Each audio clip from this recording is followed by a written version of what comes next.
इस कथा के सुने बिना अधूरा है सोमवार का व्रत। इस कथा के बिना अधूरा है सोमवार का व्रत। भगवान शिव पूरी करेंगे सभी इच्छाएं। सोमवार के व्रत को लेकर मान्यता है कि इस व्रत को करने से भगवान शिव अपनी भक्तों की मुराद जल्दी पूरी करते हैं। सोमवार का दिन भगवान शिव को समर्पित है, इसलिए इस दिन भगवान शिव की पूजा और व्रत करने का महत्व और ज्यादा बढ़ जाता है। यदि आप सोमवार के व्रत करते हैं तो आपको सोमवार व्रत कथा पढ़ना बेहद जरूरी है, क्योंकि इसके बिना आपका व्रत अधूरा माना जाता है। आइए जानते हैं सोमवार व्रत कथा। सोमवार व्रत कथा देवों के देव महादेव बहुत ही भोले माने जाते हैं, इसलिए इनका एक नाम भोलेनाथ भी है। पौराणिक मान्यता अनुसार भगवान शंकर को प्रसन्न करने के लिए किसी तरह के खास विशेष पूजन की आवश्यकता नहीं होती, क्योंकि कहा जाता है कि वह तो भोले हैं और भगत की मन से की गई क्षणिक मात्र की भक्ति से ही वह प्रसन्न हो जाते हैं। अगर आप भी शिव की भक्ति और कृपा पाने के लिए सावन के सोमवार का व्रत करते हैं तो इस कथा से भोलेनाथ को प्रसन्न कर सकते हैं। सोमवार व्रत कथा। इस कथा के बिना अधूरा है सोमवार का व्रत। भगवान शिव पूरी करेंगे सभी इच्छाएं। इसके लिए एक कथा है। साहूकार को मिला संतान प्राप्ति का वरदान। एक बार किसी एक नगर में एक साहूकार था। उसके घर में धन की कोई कमी नहीं थी, लेकिन कोई संतान नहीं होने के कारण वह बहुत दुखी था। संतान प्राप्ति के लिए वह हर सोमवार को व्रत रखता था और पूरी श्रद्धा के साथ शिव मंदिर जाकर भगवान शिव और माता पार्वती की पूजा करता था। उसकी भक्ति देखकर एक दिन मां पार्वती प्रसन्न होकर भगवान शिव से साहूकार की मनोकामना पूर्ण करने का निवेदन किया।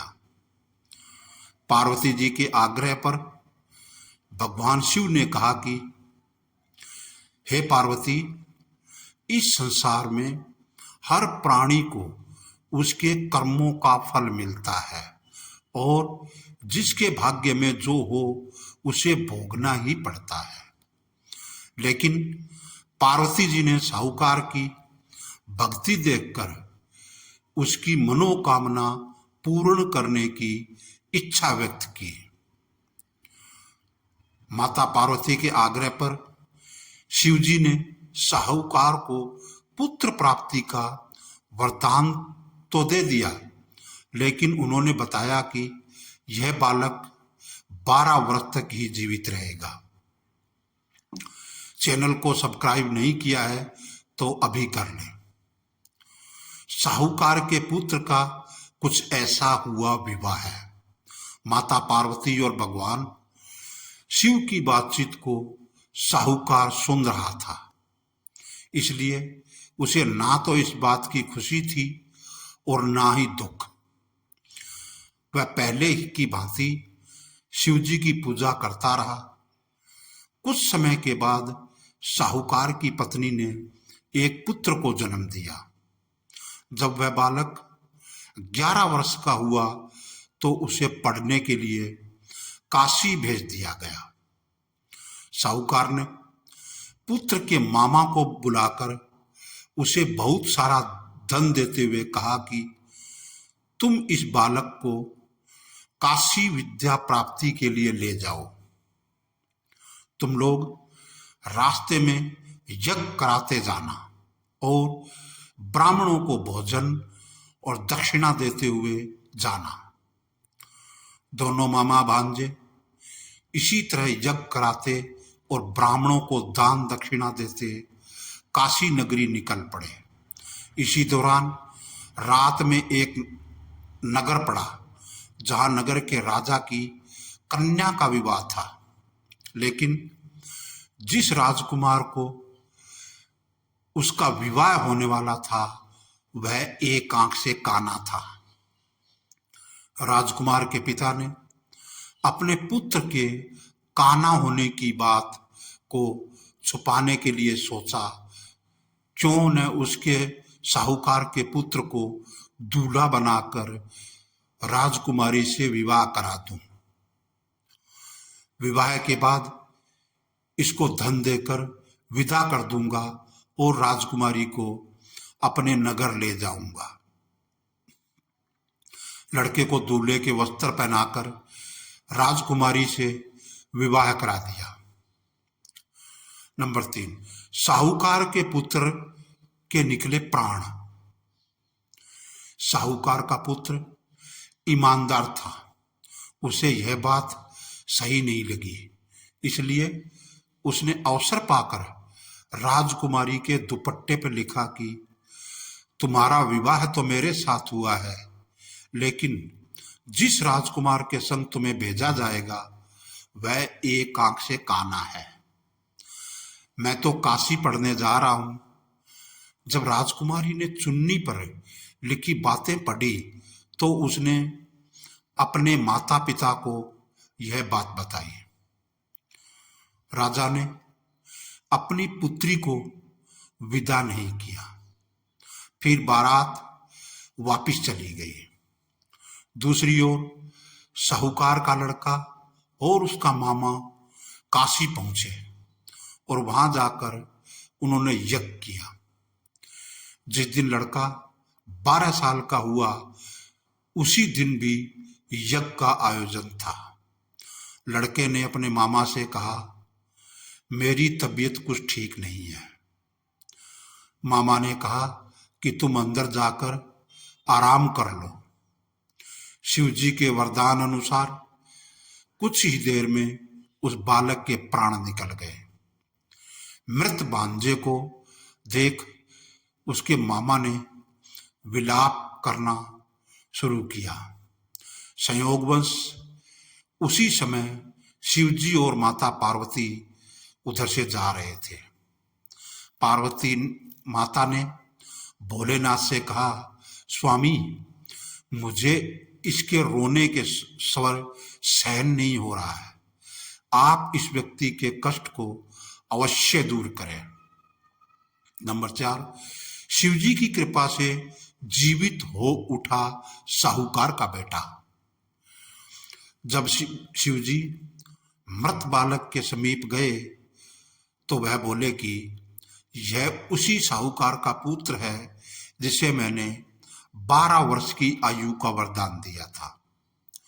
अब इसकी आयु पूरी हो चुकी है, लेकिन मात्र भाव से विभोर माता पार्वती ने कहा कि हे महादेव, आप इस बालक को और आयु देने की कृपा करें, अन्यथा इसके वियोग में इसके माता पिता भी तड़प तड़प कर मर जाएंगे। माता पार्वती के पुनः आग्रह पर भगवान शिव ने उस लड़के को जीवित होने का वरदान दिया। शिव जी की कृपा से वह लड़का जीवित हो गया। शिक्षा पूरी करके लड़का मामा के साथ अपने नगर की ओर वापिस चल दिया। दोनों चलते हुए उसी नगर में पहुंचे जहां उसका विवाह हुआ था। उस नगर में भी उन्होंने यज्ञ का आयोजन किया। उस लड़के के ससुर ने उसे पहचान लिया और महल में ले जाकर उसकी खातिरदारी की और अपनी पुत्री को विदा किया। नंबर 5, सबकी मनोकामनाएं होती है पूर्ण। इधर साहूकार और उसकी पत्नी भूखे प्यासे रहकर बेटे की प्रतीक्षा कर रहे थे।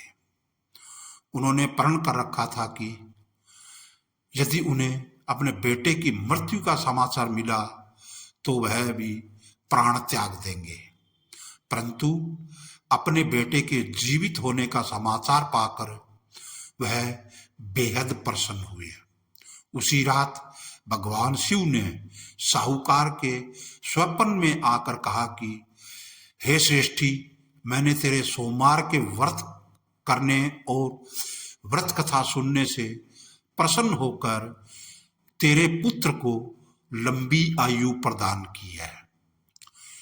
इसी प्रकार जो कोई सोमवार का व्रत करता है या कथा सुनता है और पढ़ता है, उसके सभी दुख दूर होते हैं और सभी मनोकामनाएं पूर्ण होती है। कथा को पूरा सुनने से आप सभी को की मनोकामनाएं पूर्ण होंगी। यदि आप चैनल को सब्सक्राइब नहीं किया है तो अभी कर लें। हर हर महादेव। जय भोले शंकर, जय भोले।